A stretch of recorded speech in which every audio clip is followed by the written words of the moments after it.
pradėsiu savo pasakojimą apie Picatrixą. Daug kas klaidingai mano, kad tai 13 amžiaus grimoaras, o aš pradėsiu nuo pat pradžios. Andaluziečio okultisto Maslama al-Kurtubi Hayat ul-Hakim, toks yra arabiškas pavadinimas, lietuviškai tai būtų išminčiaus tikslas, arba lotyniškas pavadinimas Picatrix, tai yra vienas garsiausių islamo aukso amžiaus ezoterinių veikalų. Turbūt, aš šiandien kelsiu tokią hipotezę, klaidingai vadinamas grimoru, dėl kurio autorystės ginčijamas ne vieną šimtmetį ir apie tai irgi papasakosiu šiek tiek plačiau. 13 amžiuje į lotynų kalbą išverstas veikalas yra taip pat vadinamas talismaninės magijos vadovėliu, kuriame aprėpiamos įvairios astrologijos, alchemijos, magijos ir astronomijos žinios. Kaip ir islamo filosofija, kaip ir islamo ezoterizmas, kaip ir islamo kultiniai mokslai apskritai, šios žinios yra glaudžiai susijusios su graikiškąja tradicija, o vėliau padaro nemenką įtaką ir vakarų ezoterizmo raidai. Tai mano klausimai buvo parašyti pristatymę, nežinau, ar jį skaitėte, bet aš šiandien kelsiu tokius klausimus. Kaip įmanoma, kad griežtai islamo pasaulyje draudžiama magija patenka į pasauliniu mastu žinomus vadovėlius? Kaip jis siejasi su islamo ezoterizmu ir ar tai išvis magija? O gal tai tik išminčiaus gebėjimas suprasti ir nukreipti daniškas jėgas siekiant savojo tikslo? Kokia yra islamiškojo talismano specifika, kaip jį reikia naudoti, kaip jis veikia. Ir galiausiai, kaip Picatrixą būtų galima paversti į kažkokį tai korpusą, kaip kad žinomas korpus hermeticum arba korpus jabirianum, nes iš to, ką šiandien papasakosiu, suprasite, kad tai iš tikrųjų yra didžiulis rinkinys, klostysis per amžių sanklodą, kitas, įvairiai transformuotas. Ir prieš pradėdama pasakoti apie patį veikalą, aš manau, kad vis tiek reikia kažkokio įvado, kaip tas veikalas atsirado, kokios tendencijos nūdienos akademinėme pasaulyje, analizuojant panašius veikalus. Ir svarbiausia būtų pasakyti, kad pastaraisiais metais akademinės ezoterizmo studijos yra labai sparčiai plėtojamos ir ta plėtra atveria visiškai naujus horizontus ir islamo ezoterizmo tyrinėjimus. Islamo ezoterizmas buvo marginalizuotas žymiai labiau nei, sakykime, vakarų ezoterizmas. Sakykime, Hanegrafas teigia, kad vakarų ezoterizmas yra visa tai, kas liko paribiuose ir paskui buvo sudėta į vieną vietą ir pavadinta vakarų ezoterizmu. Tai islamo ezoterizmas išgyveno žymiai sunkesnius laikus, todėl kad pats islamas šimtmečiais buvo ignoruojamas, jis buvo atmetamas kaip barbariška religija, kaip nepriimtina krikščionybei, jau nekalbant apie islamo ezoterizmą. Ir ką mes paprastai apie islamo ezoterizmą žinome? Mes žinome tai, ką į mūsų sąmonę įdėjo orientalistai. Kai prasidėjo orientalizmas, keliautojai iš Europos kraštų, jie pradėjo keliauti po tą romantišką, egzotišką Arabiją, pradėjo rinkti įvairius duomenis, kažkaip bandyti perpiešti visus tos savo įspūdžius, atvaizduoti. Ir buvo sukurtas toks tarsi sufiškasis burbulas, neva atsiejant sufizmą nuo islamo, nes islamas yra barbariška religija, o sufizmas tai yra kažkokia romantiška ezoterinė srovė. Kas yra sufijai? Sufijai tai yra tokie atsidavę poetai, kurie būrėsi į kažkokias mistinės brolijas, kurie užsiima kažkokiam mistiniam praktikom ir tuo pačiu rašo nuostabią poeziją, kupina visokiausių mitologinių vaizdinių, kuria simbolinę kalbą. Jie puikiai šoka sukdamiesi ratu ir orientalistai, ypač dailininkai, jie pradeda piešti, kaip atrodo tas sufizmas, kaip atrodo sufijai, kuo jie užsiima. Ir pamažu per tuos dešimtmečius ar net šimtmečius vakarietiškoje sąmonėje islamo ezoterizmas pradeda sėtis išimtinai su sufizmu. Neva islamo ezoterizmas tuo ir apsiriboja. Tai tokia mąstysena jau bemaž 15 metų yra paneigta.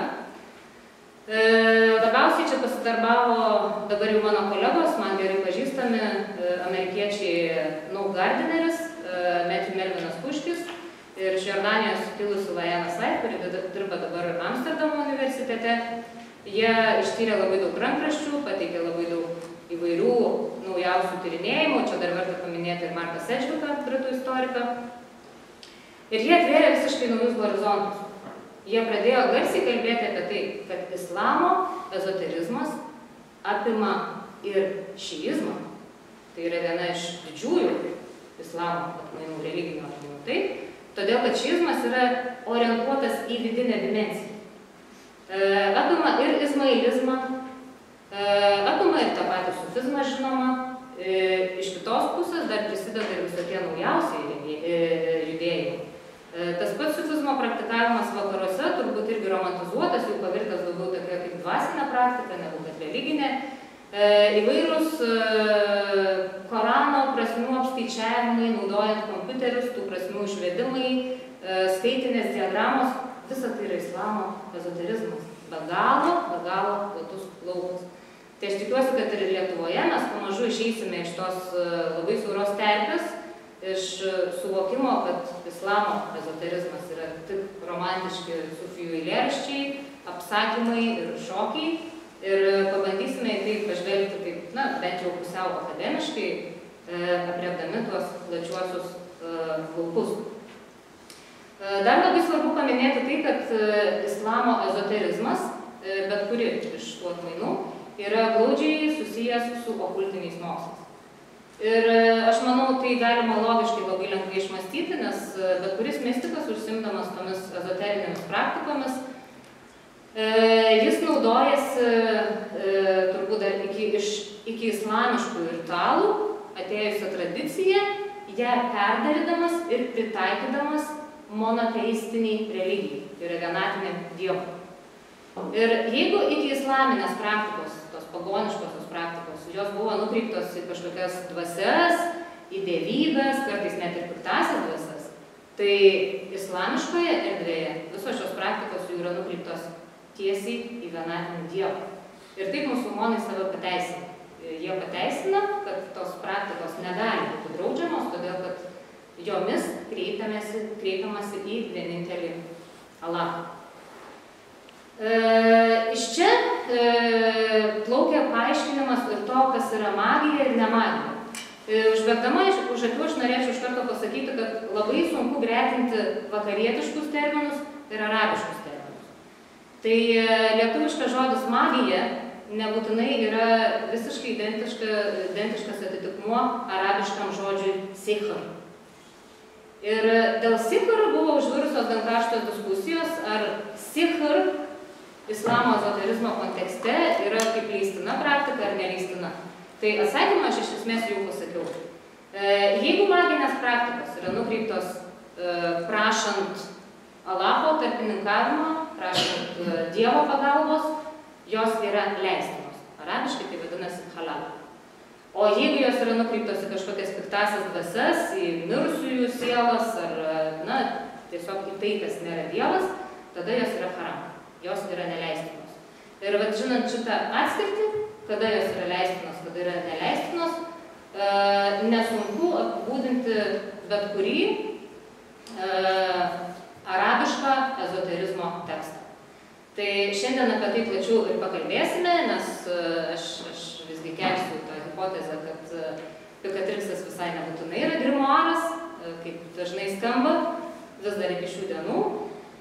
Bet dar prieš tai vienas svarbus dalykas, turime nepamiršti graikų įtakos, graikų filosofinės, ezoterinės įtakos arabų mąstymo tradicijai.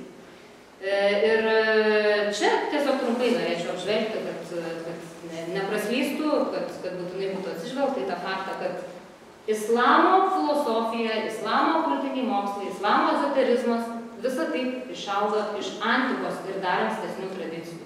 Iš Egipto, iš Babilonijos, iš Persijos, netgi iš Indijos. Kitaip tariant, ši tradicija yra sinkretinė. Ir mes negalime tikėtis iš islamo kažkokių unikalių, niekad negirdėtų minčių, todėl kad, kaip ir dauguma religijų, kaip ir dauguma tradicijų, ezoterizmo ar kažkokių kitokių, yra sinkretinės. Tai pirmiausia, čia veikia išminties namai įsikūrė Bagdade 8 amžiuje. Arabiškai tai vadinasi Beitul Hikma, pažodžiui tai reiškia išminties namai, kur nuo 8 iki maždaug 13 amžiaus, kai Bagdado išminties namai buvo sunaikinti, labai aktyviai veikia toks vertimų sąjūdis ir paraleliai veikia labai toks mokslininkų aktyvus ratelis. Tarp tų mokslininkų galima pavadinti ir Al-Kindi, ir Al-Ghazali, kurie mums paliko labai daug žymių veikalų, islamo filosofinių veikalų. Ir būtent šis vertimų sąjūdis padaro labai svarbią reformą. Graikiški tekstai pradėti versti į arabų kalbą. Kasgi vyksta?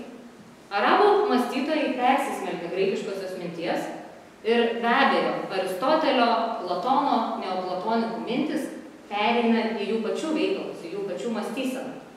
Tad ir šiandien mes kalbėsim apie tai, kad net ir pačiame Pikatrikse labai galima daug įžvelgti ir Aristotelio priežastingumo, ir platoniškosios, neoplatoniškosios emanacijos. Ir aš manau, kad šitas perversmas, kai graikiški tekstai buvo išversti į arabų kalbą, yra vienas iš esminių lūžių, atvedęs islamo filosofiją ir ezoterizmą į vadinamąjį islamo aukso amžių.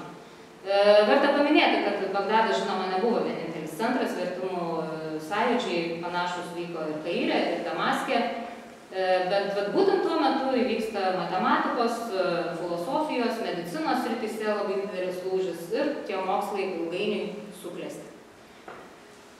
Taip, tai čia tiesiog irgi kaip priminimai apie neoplatonizmo vienį, kuris ypač svarbus islamo ezoterizmui. Jūs turbūt numanote, kodėl neoplatonizmo vienis galėjo taip surezonuoti islamo filosofams. Todėl, kad viskas išeina iš vienio. Taip, emanacijos principų emanuoja į žemesnius sluoksnius ir paskui transcendentiškai kyla vėl atgal iki vienio. Man tai primena sufijaus kelią. Žmogus, kuris apsivalo nuo žemiškųjų materialiųjų rūdžių, jis pamažu kyla į aukštesnes pakopas ir tos pakopos vadinasi šarija, šariatas lietuviškai, tai kas yra aplink tave, tas egzoterinis, paviršinis pasaulis.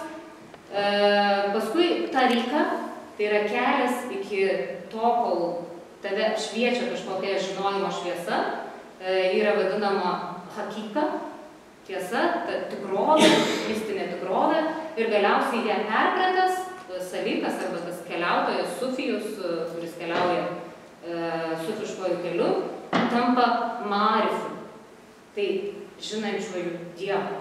Tai čia tas atvirkštinis emanacijos principas. Dievas emanuoja viską į materialų pasaulį, o žmogus, norėdamas išgryninti savo dvasią ir atgauti tą savo tobuląją būseną, jis vėl kyla į viršų iki pat Dievo. Aš nenoriu pasakyti, kad vien neoplatonizmo vienio idėja yra persmelktas islamo ezoterizmas. Be abejo, Aristotelio priežastingumas čia irgi veiks, ir ypač kalbant apie astrologiją, bet apie tai šiek tiek vėliau. O dabar dar norėčiau atskirti du labai svarbius dėmenis, kurie irgi siejasi tiesiogiai su antika. Tai yra batin ir zehir demo. Du dėmenys. Vėlgi, vakarietiškoje tradicijoje mes turime ezoterizmas ir egzoterizmas. Ateina iš graikų ezoterikos, egzoterikos. Tai yra, tarsi tas vidinis ir išorinis demo. Taip? Dauguma pasaulio religijų turi išorinį ir vidinį dėmenį. Kas yra išorinis demo? Išorinis demo tai yra tai, ką mes atliekame kasdieną. Ėjimas į maldos namus, meldimasis, įvairios liturginės praktikos, kurios yra įprastos mūsų kasdienėme gyvenime. Vidinis demo yra tai, kaip mes kontempliuojame Dievą savo viduje. Kaip mes savo vidumi stengiamės tą Dievą pažinti. Ir šie arabiški terminai, batin ir zehir, jie iš esmės buvo pritempti mokslininkų vien dėl to, kad reikėjo kažkaip vytis vakarų tyrinėtojus ir stengtis paaiškinti visas tas sąvokas ir visus tos procesus islamo pasaulyje. Tai pažodžiui, betin reiškia esantis viduje, vidinis, paslėptas, fizinė ir alegorinė prasme. Betin ir zehir turi ir Koranas, Koraną irgi galima skaityti pažodžiui, o galima jį analizuoti ir stengtis suvokti, transcendentiškai, viduriai. Taip pat betin ir zehir yra Alacho vardai. Turbūt teko girdėti, kad Alachas turi 99 tobuluosius vardus, taip. Ir šie vardai reiškia vidinį ir išorinį Dievo savisaugos aspektą. Tai čia labai siejasi su tuo, ką aš kalbėjau apie mūsų tas išorinės praktikas ir vidinį Dievo kontempliavimą. Ir iš čia kyla, mano manymu, tai kaip ir tokie šiuolaikiniai dariniai, kita vertus tos darinius mini ir 11-12 amžiaus arabų filosofas Al-Ghazalis. Jis tiesa, kalbėdamas apie ezoterizmą, vartoja tik tai terminą ilm al-batin, o antrasis terminas, kurį matote ekrane batinyje, jis jau yra toks šiuolaikinis konstruktas, stengiantis atliepti būtent savoką ezoterizmas. Kita vertus, batinyje terminas yra labai ginčytinas, todėl kad batinyje šiaip yra gan liūdnai pagarsėjęs terminas islamo pasaulyje, ir juo niekinamai, tai įsivaizduojamai islamo ortodoksija vadina izmailitus. Neva jie labai susikoncentravę į vidinį dėmenį, jie neteisingai interpretuoja islamą ir iš vis islamas yra labai aiškus, viskas yra struktūriškai labai išdėstyta, šariatas yra labai lengvai suprantamas, o izmailitai neva visą tai bando paversti kažkokią transcendentinę tradiciją ir batinyje būtent ir vadinami izmailitai, tad nežinau, ar galėtų, sakykime, akademinėje kalboje šitas terminas prigyti, bet turbūt vakariečiai mokslininkai puikiai plėtos. Ir iš čia batinis arba ahl al-batin, tai ezoterik, ahl al-batin, tai vidurinės tradicijos žmonės, nes ahl tai reiškia žmonės. Taip, ir be abejo, šitas dėmuo batin ir antrasis zehir labai veikia ir pačiame Pikatrikse. Apie tai netrukus pakalbėsime.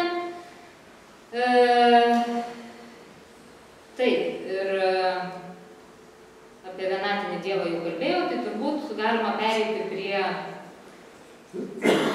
tokios trumpos islamiškojo ezoterizmo tipologijos, kurios asmeniškai aš išskiriu 5 punktus, bet ruošdamasi šiai paskaitai pagalvojau, kad bent 2 iš jų yra visiškai neaktualūs, todėl kad jie atsiradę vėliau. Tad palikau tik tai astrologiją. Čia paminėti 2 autoriai, Abu Mashar, kuris parašė didįjį įvadą į astrologiją, ir jis pirmasis priskyrė astrologiją gamtos mokslams. Ir be abejo, žymusis filosofas Al-Kindis, kuris paliko savo veikalą apie žvaigždžių spindulius, Daradijis. Veikalas išlikęs yra tik lotynų kalba, arabiškojo varianto neturime, tad labai sunku įvertinti, ar jis buvo kažkaip iškraipytas, ar jis išverstas pažodžiui, kas be abejo labai mažai tikėtina. Bet tiek Abu Mashar, tiek Al-Kindis, jie išplėtojo tą teoriją, kuri paskui visai neužilgo laiko pereina ir į Pikatriksą. Tai pirmiausia, Abu Mashar teigia, kad kiekviena žvaigždė turi ypatingą galią tam tikroms savybėms, giminėms, rūšims, nuotaikai, spalvai, skoniui, materialiame pasaulyje. Jis pirmasis pradeda islamo pasaulyje kalbėti apie tai, kad žvaigždės spinduliuoja tam tikrą energiją ir daro paveiką materialiajame pasaulyje esantiems objektams. Al-Kindis, kitaip dar vadinamas arabų filosofijos tėvu, čia vertėtų pabrėžti, kad Al-Kindis sekė aristoteliškąją tradiciją. Jis savo požiūrį į Saulės sistemą perėmė tiesiogiai iš graikų geografo, astronomo ir astrologo Ptolemėjaus. Ir Al-Kindis teigia, kad žvaigždės veikia kaip savotiški spinduliuotuvai. Jie siunčia spindulius iš platoniškų idėjų pasaulio. Viskas spinduliuoja ir sąveikuoja su žvaigždžių spinduliais, kurie veikia kaip priežastinis veiksnys, lemiantis kiekvieną pasaulio reiškinį. Tai reiškia, kad žmogus, kuris supranta tuos žvaigždžių veikimo principus, jis suvokia ne tik esminius tikrovės pasireiškimo ir veikimo aspektus, bet ir naudodamas tam tikras priemonės, tam tikrą instrumentarijų gali manipuliuoti tą tikrovę, kurią jis suvokia. Ir čia jau tokia užuomina į talismaniją, kaip naudodamasis tam tikrais instrumentais, mistikas gali pasiekti savų tikslų. Antroji grupė, kurią aš dažnai miniu, kalbėdama apie islamo tipologiją, tai yra alchemija. Na, šiame kontekste gal tai nėra taip svarbu, bet visgi alchemija tai yra tam tikras vidinis procesas. Mes suprantame alchemiją kaip metalų išgryninimą. O čia kalbame apie dvasinę alchemiją. Ir pirmasis apie tai pradeda kalbėti egiptietis Brunūnas Elmisris. Jis pradeda vartoti tokius terminus kaip širdies apvalymas, kaip išgryninimas, kitaip tariant, dvasios žmogaus apsivalymas nuo žemiškųjų purvų, nuo žemiškųjų rūdžių. Nes, kaip ir buvo parašyta toje skaidrėje apie neoplatonikų vienį, materija suteršia žmogų. Ir kiekvieno mistikos siekis yra iš jos išsivaduoti. Ir toliau alcheminius procesus, dvasinės alchemijos procesus tyria Džabir ibn Hayyan. Džabiro raštai paprastai yra vadinami Corpus Jadrianum, todėl kad dėl šio teksto autorystės yra abejojama ir manoma, kad tas vardas buvo turbūt kažkoks pseudonimas, kurį naudojo šiitų alchemikų mokykla. Raštai yra labai gausūs, juose tyrinėjama ir medicina, ir farmakologija, astrologija, teurgija, magija. Greta visą tai papildo, tokie filosofiniai samprotavimai, astrologinės žinios, geometrinės žinios, tad veikalas yra labai įvairialypis. Ir žiūrint į Corpus Jadrianum turinį, norisi pasakyti, kad tai turbūt galėtų būti pirmasis bandymas kurti kažkokį intelektualų ezoterizmą. Nes visai netrukus, sulig izmailitų, greičiausiai, kad izmailitų Tyros broliais, Ikhwan al-Safa, tai Irake veikusi tokia slaptoji izmailitų brolyje ir ryškiai užgimsta tas intelektualusis ezoterizmas. Tyros broliai palieka mums veikalą Rasail Ikhwan al-Safa, Tyros brolių laiškai, kurį sudaro 4 dalys – matematikos, gamtos mokslų, psichologijos ir teologijos traktatai. Ir būtent teologijos dalyje Tyros broliai analizuoja tikrąjį tikėjimą, kas yra tikrasis tikėjimas, kas yra religija, kaip ji yra suvokiama ir kaip tame gali veikti magija. Tai kitaip tariant, Tyros brolių laiškai tai fizinių, metafizinių, dieviškų ir okultinių mokslų enciklopedija, kur, kaip jie patys teigia, mokomasi intelektu pasiekti batin, vidinės prasmes per dekir, per išorę, priežastis suvokti per pasekmes, o Dievo pažinti per jo kūrinyje. Tai šitas tendencijas mes labai ryškiai matysime ir žaliais apibrauktas langelis, priėjome jau prie Maslama al-Qurtubi, išminčiaus tikslo arba Hayat al-Hakim. Taigi, Hayat al-Hakim, labai ilgų valandų pasakojimo turbūt reikėtų, norint išreikšti visą tai, kas parašyta vien jau apie patį pavadinimą, bet aš pabandysiu kažkaip trumpai paaiškinti, kaip gimė ir kokie buvo procesai šio traktato. Bet pirmiausia, užbėgsiu vėl už akių truputėlį ir šiek tiek papasakosiu apie pavadinimą. Hayat reiškia tikslą. Hakim reiškia išminčių. O žodis hakim tiesiogiai siejasi su 2 labai svarbiais islamo ezoterizmų žodžiais. Pirmasis tai yra hak, tai yra tikrovė. Ir tai yra vienas iš Dievo vardų, nes tik Dievas yra ta pati tikriausiai tikrovė. Antrasis žodis yra hakika, aš jau jį šiandien minėjau. Ir hakika tai yra mistinė tiesa, kurią pasiekė sufijus. Tai yra šviesa, kuri jį nušviečia ir jam atsiveria tas tikrasis regėjimas, mistinis patyrimas. Jis visai kitaip suvokia tikrovę. Tiek hak, tiek hakika kyla iš tos pačios šaknies, hk, Tai yra, vadinamasis gerundijos veiksmažodinis daiktavardis, tam tikra gramatinė forma. Jie yra glaudžiai susiję ir labai svarbus islamo ezoterizmo kontekste. Todėl, kad hakika tai yra tas aukštesnysis pažinimas, kiekvieno mistiko siekis. Tai kadangi hakika, HKK šaknis dominuoja ir pavadinime, man atrodo, kad pats pavadinimas iš karto yra užuomina apie tai, kad šis veikalas yra apie transcendenciją. Ne apie tai, kas yra žemiška, o apie tai, kas yra žymiai aukščiau. Ir labai ilgus metus buvo ginčijamasi dėl šito veikalo autorystės. Praktiškai nuo Ibn Khaldūno laikų buvo manoma, kad šio veikalo autorius yra Al-Madžvytis, irgi iš Andalūzijos kilęs mąstytojas, matematikas, astronomas, labai žymus islamo pasaulyje. Ir tik tai iš esmės visai neseniai, 20-ojo amžiaus turbūt pabaigoje, vienas ispanų islamo tyrinėtojai užginčijo šią teoriją ir pateikė akivaizdžius įrodymus, ištyrinėjus įvairiausius manuskriptus, rankraščius, išsiaiškindama, kad visgi autorius yra Maslama al-Kurtubis. Tai Pikatrixas kyla iš daugelio geografinių šaltinių. Perskaičiusi Pikatrixą, aš pati suvokiu, kad iš esmės tai yra ankstesnės tradicijas aprėpianti enciklopedija. Todėl, kad autorius daugiau pasakoja ne savo vardu, pateikia ne savo išvalgos, o jisai kalba, sakykime, indėnai darė taip ir taip. Ir štai, kaip jie siūlė, sakykime, pasitelkti planetų jėgas, arba štai kokius burtus jie siūlė naudoti. Nabatėjai darė taip ir taip. Egiptiečiai darė taip ir taip. Graikai darė dar kitaip.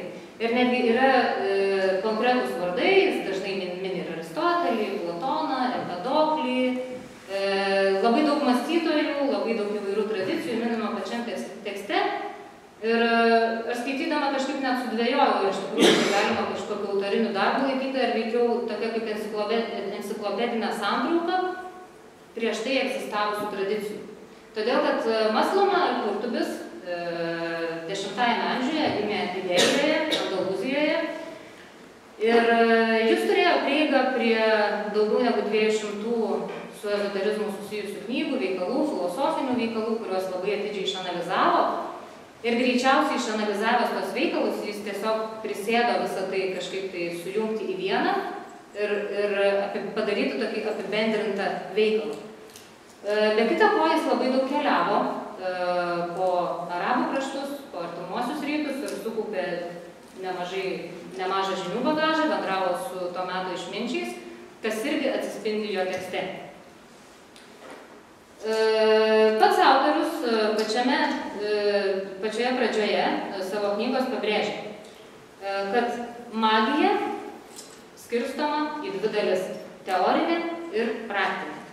Tai iš karto suponuoja, kad Pikatrixas nėra kažkoks tai dekontekstualizuotų ritualų fragmentų rinkinys, nors skaitant susidaro toks įspūdis, atrodo, kad ten vien ritualai, bet iš tikrųjų prieš kiekvieną ritualinę dalį yra labai apimlus, išsamus įvadas į visą tai. Įvadas atrodo kaip tarsi koks mokytojas, mistiko mokytojas vestų savo mokinį per tam tikras tradicijas ir pristatytų, kaip teoriškai visą tai formavosi. Kokie veiksniai tai lėmė, kaip tai yra suvokiama, kaip tai yra interpretuojama filosofiškai. Tad tas teorinė dalis užima tikrai nemažiau negu pusę knygos. Tad autoriaus pareiškimas, kad teorinė ir praktinė dalis visiškai atsispindi ir pačioje knygoje, kuri būtent taip ir yra padalinta. Ir labai sunku priskirti Pikatrixą kažkokiai tradicijai, ar ten hermetinį agnosticizmo, bet šiomis dienomis mokslininkai iškėlė tokį, gal ne visai naują, bet konstruktą, kuris vadinamas platoniškojų orientalizmu. Tai pikatriksą turbūt galima būtų prišlieti prie šio termino, nes visgi Maslama ir Kurtubis labai remiasi neoplatonizmu ir jo knygoje vyrauja tokia nuotaika, tarsi egzistuotų viena vienintelė amžinosios išminties tradicija, kas vėlgi mus grąžina į Hermio Trismegisto laikus, taip? Kai kalbame apie tą teologiją Kriską, kaip sakė Marcilijus Fučinas, kad yra ta vienintelė tikroji tiesa. Vėliau paskui atsiranda daug įvairių judėjimų, kurie iš esmės perima tą idėją ir ją labai plėtoja net ir iki šių laikų. Tas pats tradicionalistų sąjūdis, kuris teigia esant tik tai vieną ezoterinę tiesą, iš kurios išaugo visos ezoterinės religijos formos. Pats žodis pikatriks, kaip ir sakiau, šiek tiek papasakosiu apie pavadinimą, kaip iš Hayatul Hakimas, jis taiga virsta pikatriksu, yra autoriaus vardas.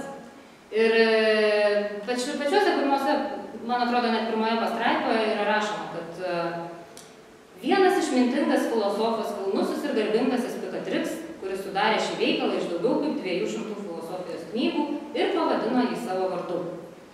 Tai pikatriksas yra labai gerai žinomas viduramžių europiečiams, taip, kurie domėjosi magija, astrologija, okultizmu. Ir kaip jau minėjau, nuo Ibn Chaldūno laikų taip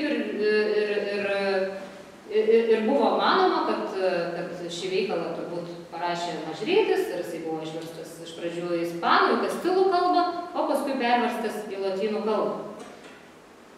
Ir su pavadinimu yra tam tikrų įdomių niuansų, kuriuos aš pabandysiu trumpai apžvelgti. Kokia sąsaja yra tarp Hayatul Hakim ir pikatriksų? Tai pirmiausia, buvo keltos tokios teorijos, kad pikatriks galėtų būti siejamas su... Antroje knygoje yra 2 kartus paminėtas žodis Bukratis. Ir pikatriksas su Bukratis buvo sugretinta ir galiausiai išvesta tokia teorija, kad čia turbūt Hipokratas turimas galvoje. Bet tuo pačiu tekste buvo rastas visai kitoks Hipokrato vardas, tad ši teorija buvo paneigta. Tada kelta dar įvairiausių beprotiškiausių idėjų apie tai, kaip šie pavadinimai gali būti susiję. Ir vieną labai įdomią aš išsianalizavau pati savo. Man tikrai tai buvo kažkoks keistas jausmas, nes gan žymus mokslininkas tą teoriją išplėtojo, o man jie atrodo sunkiai tikėtina ir tuoj paaiškinsiu kodėl. Šveicarų orientalistas ir istorikas Johannesas Tomanas pasiūlė, kad pikatriksą ir Hayatul Hakim galima suderinti taip, kad kai pikatriksas buvo verčiamas į ispanų kalbą, pirmasis pavadinimas buvo pikatris. Ir tai tarsi kiltų nuo ispaniško žodžio picar, reiškiančio įgelti, įdurti. Ir taip susidarė savotiškas kalambūras, todėl kad neva ispanai bandė išversti vardą Maslama. Vardas Maslama susidaro iš silama. Visi arabiški žodžiai turi šaknį, susidarančią iš 3 garsų. Tai Maslama šaknis yra silama. Ir neva jis interpretuoja, kad iš silama šaknies kyla ir arabiškas žodis, reiškiantis tą patį – įdurti, įgelti. Aš dėja tokios reikšmės neradau. Perverčiau visus žodynus, kuriuos turiu. Netgi atsiverčiau 13 amžiaus Ibn Manzūro Lisan al-Arab. Tai, taip nepažodžiui verčiant būtų arabų kalba. Tiesiog arabų kalbos žodynas, parengtas paties arabo, bet ir ten tokios prasmės aš neradau. Todėl, kad šaknis silama siejasi su islamu, su musulmonu ir su salam aleikum. Tai gali reikšti tiesą, gerbūvį, gerumą, visokius pozityvius dalykus, apsaugą tam tikrą, bet įgelti ir durti aš tikrai besigražydama rankas ieškojau ir neradau niekur, tad man labai keista, kad lotyniško vertimo autoriai labai šlovina šitą teoriją ir sako, kad ji yra viena iš labiausiai tikėtinų, o man tai atrodo visiškai neįtikėtina, nes aš net arabų klausiau, ar jiem teko kažkada girdėti, kad silama iš silamų šaknies būtų išvestas toks žodis, jie nežino, tai nežinau, kuo abejoti. Bet aš manau, kad šitą versiją reikėtų atmesti.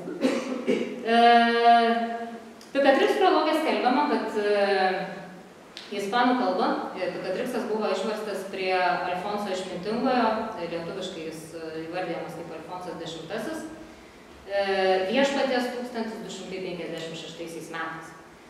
Ten irgi datos vertime šiek tiek netitinka, sunku pasakyti, bet tebūnie buvo išversta tarp 56-58 metų.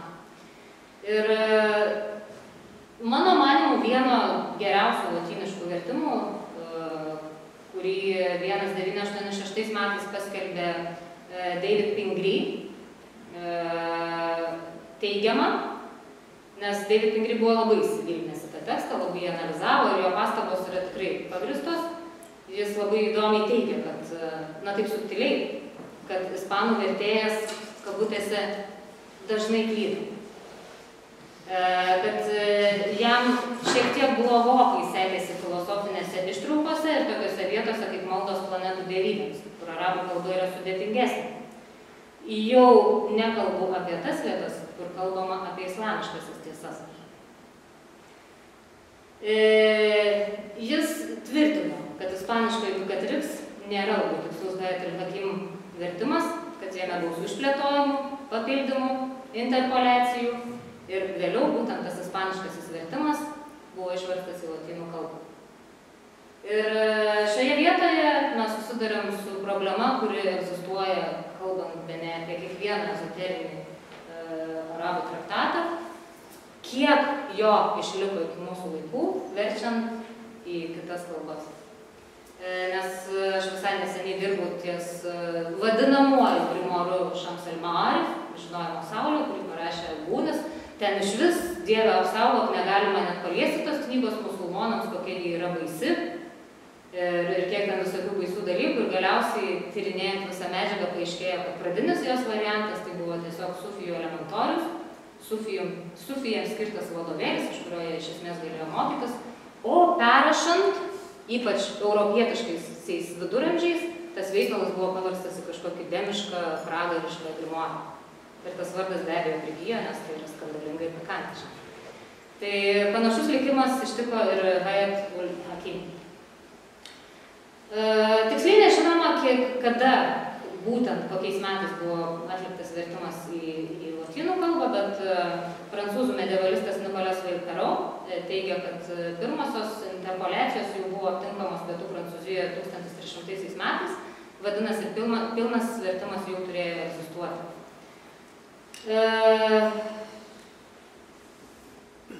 Jeigu taip praleidžiant ant tas smulkės detalės, tai sklisti po Europą Picatrixas pradeda nuo 15 amžiaus, labai plačiai, labai dideliais mastais ir nors tuo metu į tokius ezoterinius traktatus yra žiūrima gan skeptiškai, jis sulaukia tikrai milžiniško populiarumo ir yra labai daug liudijimų apie tai, kad 1450 metais jau buvo daug kopijų Paryžiaus, Florencijos, Oksfordo, Londono, Krokuvos, Hamburgo, Prahos ir Darmštato bibliotekose. Paskui jie buvo kopijuoti nuo 15 iki 17 amžiaus ir sklido vis gilyn.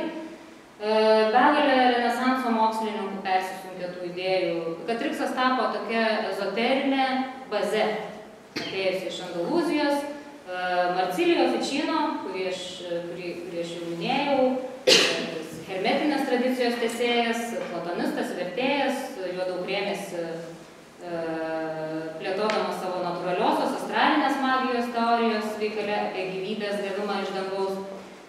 Lygiai taip pat perėmė idėjas ir didysis krikščionių kabalistas Giovanni Pico della Mirandola. Savo bibliotekoje jis laikė ranka rašytą kopiją. Picatrix reputacija tuo metu nebuvo labai legitimi ir apie tai liudija tai, kad ankstyvaisiais naujaisiais laikais tekstas taip ir nebuvo išspausdintas, egzistavo tik tai ranka rašytos jo kopijos. Ir, na, tam tikra prasme demonizuojamas jis buvo dėl to, kad jame buvo dalykų, kurie gal kažkiek įkirtasi su pačia krikščionybė. Ir jie neatrodė priimtini, sakykime, krikščionių ortodoksams.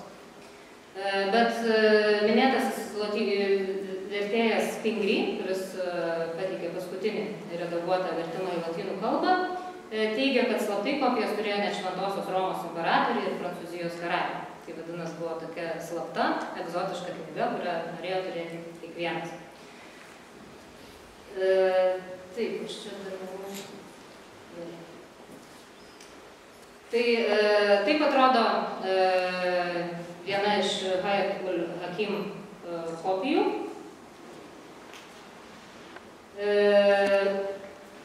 Kadangi ispaniškoji kopija neišliko, ruoždamas šiam pranešimą, aš bandžiau palyginti lotynišką, anglišką ir arabišką versijas.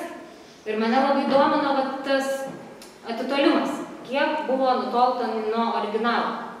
Tai aš tiesiog pasėmiau kai kurias vietas, man ypač buvo įdomios vietos, kur yra vartojami visokie beprasmiai žodžiai. Pavyzdžiui,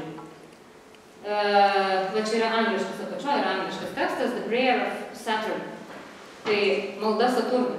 Ir čia tie žodžiai. Guermėks tos heros kvemis dijus taminas statytos, tai čia kaip bla bla bla bla bla bla bla bla bla. Jie yra bereikšmiai, jie neturi jokios reikšmės, bent jau ta reikšmė iki šiol yra neišsiaiškinta. Viršuje, kairėje pusėje, matote lotynišką tekstą. Visiškai identiškai atitinka, taip? O štai arabiškame tekste, aš esu pažymėjęs. Štai čia yra. Tūs, sakykime, atitinka. Tos ir tūs. Čia yra hyrus, nors ir raidės aš nematau, bet tebūnie irgi kažkiek tai atitinka, taip? Lotyniškai parašyta kvemis, čia būtų quis, quius, jeigu transliteruotume. Quius, iš kur kvemis, nežinau, čia mim raidės nėra. Tai, ta perraša tokia labai savotiška, o įdomiausia tai yra sudijus, nes čia šitas lenktas toks rašmuo yra r raidė. Tai čia, jeigu skaitytumėm arabiškai, būtų darijus. Tai vien nuo tokių smulkmenų, atsispiriant, galima suvokti, kad mes kalbam apie dvi visiškai skirtingas knygas. Mes kalbam apie arabišką tekstą, ties kurio dirbta buvo labai mažai, ir kalbam apie tą lotynišką variantą, kuris paplito, buvo labai garsus ir jo naudojosi Renesanso, viduramžių mąstyta ir paskui be abejo tai persismelkė ir į vakarų ezoterinę tradiciją.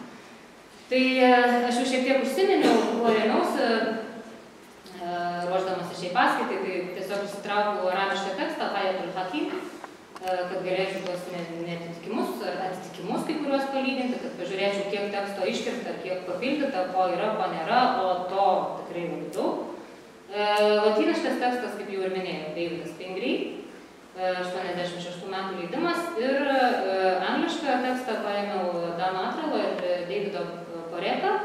Jie abu kanadiečiai, orientalistai, labai besidomintis islamiškąją tradiciją 219 metų, tai be abejo man imponavo ir darbo naujumas, ir jų pateikiamos pastabos man irgi pasirodė gan vertingos, kai kurias iš jų aš miniu savo tekste, tai žodžiu, vertimai, kuriais aš rėmiausi. Taigi, Vitatrixis, norisi šiek tiek į tekstą. Ir ši skaidrė būtų turbūt pavadinta apie žinias, išmintį, iš kur ji gaunama ir kaip ją naudotis. Tai Vitatrixas tikrai neatitinka šiandieninės tradicinės moralės ar politinio korektiškumo normų. Nereikėtų tikėtis ten rasti kažką tai, toleruojama mūsų visuomenėje, todėl kad ten daug visokių ritualų, koprografijos, tokių, kaip čia pasakyti, ne tai, kad banalių, bet gašlių visokių vaizdelių, gašlių pasisakymų. Ritualams yra būtinai reikalingos beveik visiems psichotropinės medžiagos, aukojami gyvūnai, geriami ir valgomi ekskrementai. Ir daug ritualų yra skirta tam, kad pasveikčiau, kad šeima klestėtų, kad turėčiau pinigų, kad derlius augtų, kad gyvuliai būtų labai našūs ir, žodžiu, sektųsi gyvenime, bet tuo pačiu žymiai daugiau ritualų yra skirta kažką nužudyti, atsikratyti priešo, pakenkti, nunuodyti, padaryti bepročių, smurtauti ir baigiant tuo, kad magija panaudojama siekiant politinės valdžios, patriarchalinėme dominavime, kontroliuojant kito protą. Ir tas žiaurumas reiškiasi tiek prieš žmonės, tiek prieš gyvūnus, taip kad veikalo šventumu tikėti nereikėtų. Iš kitos pusės, Picatrix mums pristato nematomą kosminių energijos srovių pasaulį, kuris sklinda iš žvaigždžių skliauto. Ir grįžtam truputį atgal, ką sakė Abu Mashar ir Alkinis.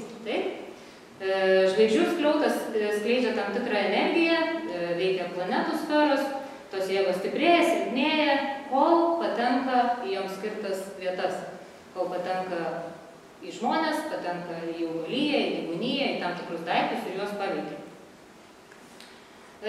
Ir už visų šitų planetinių jėgų ir spindulių slypi dvasinės esybės, su kuriomis išmintingi asmenys, magai, išminčiai gali bendrauti ir užmegzti ryšį. Bet tam, kad galėtų tą ryšį užmegzti, kiekvienas magas ir išminčius turi išpildyti labai griežtas ritualinės sąlygas. Ir Picatrix'e susipina trys svarbus dalykai, trys svarbios kategorijos. Praktinė magija, uolus pamaldumas, religingumas ir tradicinė filosofija. Nes, kaip jau minėjau, pradedant dar nuo pirmųjų arabų filosofų ir tęsiant Picatrix'u, čia visos tos atrodo tarsi iš pagoniškosios tradicijos atėjusios dvasios, jos yra pajungiamos kažkokiam veiksmui įvykdyti, bet autorius nuolat pabrėžia, kad tą dvasių pasaulį, kad tas planetinės sferas ir galias valdo vienatinis Dievas. Beje, arabiškame tekste yra labai daug visokių ir iš Korano ištraukų, yra tokių religingų visokių posakų, kurie nedominuoja iš esmės lotyniškame variante, ar bent jau yra supaprastinti kitos krikščioniškosios tradicijos, tiesiog Dievas, be jokių Bismillah, Rahman, Rahim, kas yra įprasta islamiškai tradicijai. Ir Al-Qurtubis pats teigia, kad magija yra neišvengiama uolaus filosofavimo pasekmė. Jis sako, kad žmogus tiesiog savaime, siekdamas žinių, būdamas religingas, jis atveria savo tą Dievo kūrinyje, pažįsta gamtos pasaulį, perpranta įvairius mokslus ir taip jam atsiveria anapusybė, taip jam atsiveria vartai į anapusybę. Mums skaitant, ar bet kam kitam viduramžiai skaitant šį veikalą, būtinai reikėjo būti irgi labai gerai moksliškai pasikauščius.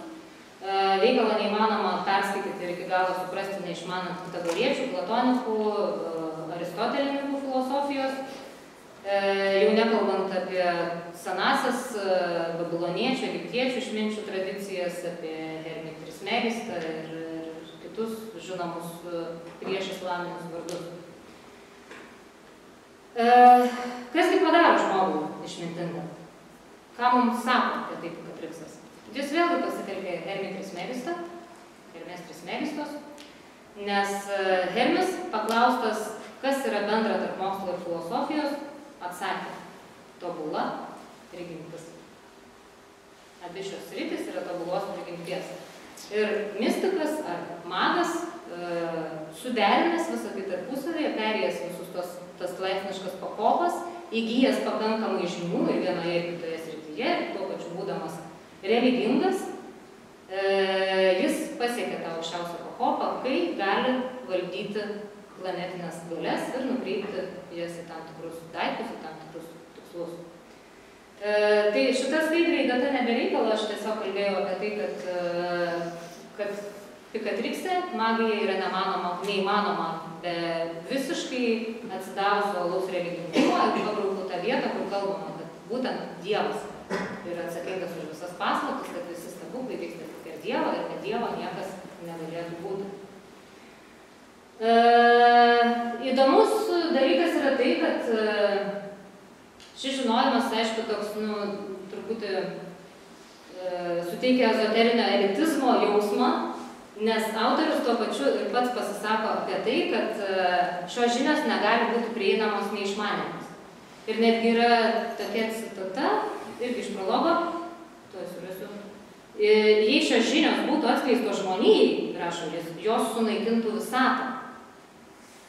Ir dėl šios priežasties Pikatrixas yra parašytas tokia gan mįslinga labirintinė kalba, kurią gali atsekti tik žmogus tikrai labai gerai išmanantis visą tai, apie ką yra rašoma knygoje. Ir vėlgi, čia tiesiu jo mintį su trupučiu, su nukrypimu tokiu, kad tas neaiškus stilius ir vaizdingas kalbėjimas yra, cituoju, sąžiningumo ir geros valios labui ir kad tai daroma siekiant apsaugoti žmoniją nuo jos pačios ambicijų. Nuo žmonių, kurie norėtų veikti dėl savęs, o ne dėl gėrio ir tarnaudami Dievui. Tai viduramžiams buvo gan būdinga tas toks, kaip jau minėjau, ezoterinis elitizmas ir man atrodo, kad tie, kas esat bent tiek susipažinę, kad ir su tuo pačiu Pico delle Mirandola, atsimenate, kaip jūs sakė, kad jei suklysta darbe tas, kuris nėra iki galo išsivalęs, kuris nėra iki galo tam pasiruošęs ar turintis pakankamai žinių, tai jį praris Azazelis, šėtonas arba Iblis. Taip? Kad nemokšams, neišmanėliams prie tokių ezoterinių tiesų liestis nevalia. Kita vertus yra praktinė to draudimo nauda, todėl kad tekste yra labai daug visokių mirtinų receptų, įvairiausios tinktūros, mikstūros, piliulės, tabletės, smilkimai, kurie iš esmės yra pavojingi gyvybei ir jeigu koks nors žmogus neišmanantis, kaip tai reikia daryti, prie to prisiliestų, tai grėstų tiesiog mirtimi čia ir dabar. Arba lieta ir skausminga. Tai, na, tokios dvi priežastys. Viena dėl būtų to saltumo, o kita dėl to, kad nenukentėtų žmonės. Ir aš jau užsiminiau bent porą kartų apie grimoarą, apie juodąją magiją. Ir yra Pikatrixo variantų, kurie pavadinti denigromancija. Tai pats tas žodis mistiškas, nežinau, kažkam iš jūsų jūs kažką sako, bet arabiškas terminas, kuris yra vartojamas tekste, yra ir mano minėtasis psichomanija. Tai jį gali būti halal arba haram, kaip jau sakiau. Šiuo atveju nigromancija tai yra toks turbūt dėl laipsniško kažkokio graikų ir lotynų kalbos susimaišymo, todėl kad nekromancija, mes žinom, kad nekros tai reiškia numirėlis, o mantėja tai yra pranašystė, spėjimas. Tai spėjimas ar bendravimas su mirusiais žmonėms, siekiant kažką tai išvelgti, taip, kažkokie spėjimai, bendraujant su mirusiais. Bet čia pradžia yra nigromantija. Niger lotynų kalba reiškia tamsus juodas. Tai vat ir gaunasi niger lotyniška pradžia, mantėja, graikiška pabaiga, juodasis spėjimas, juodoji magija. Kaip ir gautųsi juodoji magija. Bet Pikatrixas nėra juodosios magijos traktatas. Todėl, kad aš net kažkur išsirašiau, kas yra juodoji magija ir kas yra grimoaras. Tai grimoaras taip lietuviškai yra apibrėžiamas. Grimoaras magijos vadovėlis su užkeikimais, dvasių vardais ir jų atspaudais. Šio žanro knygose rašoma, kaip išsikviesti angelus ir demonus, atlikti būrimus bei įgyti stebuklingų galių. Juodosios magijos vadovas skliausteliuose dvasių ir demonų švietimu. Pikatrixas negali būti grimoaras, todėl kad Pikatrixą nuolat yra apeliuojama Dievui. Nepaisant to, kad kreipiamas į planetas, autorius pabrėžia, kad tas planetas valdo vienatinis Dievas. Tai man atrodo, kad čia ir pasineigia ta teorija, kad Pikatrixas galėtų būti juodosios magijos vadovėlis ir aš manau, kad verčiau jį reikėtų vadinti astralinės arba talismaninės magijos traktatu, na, ar bent jau kažkokiu natūraliosios magijos veiklai.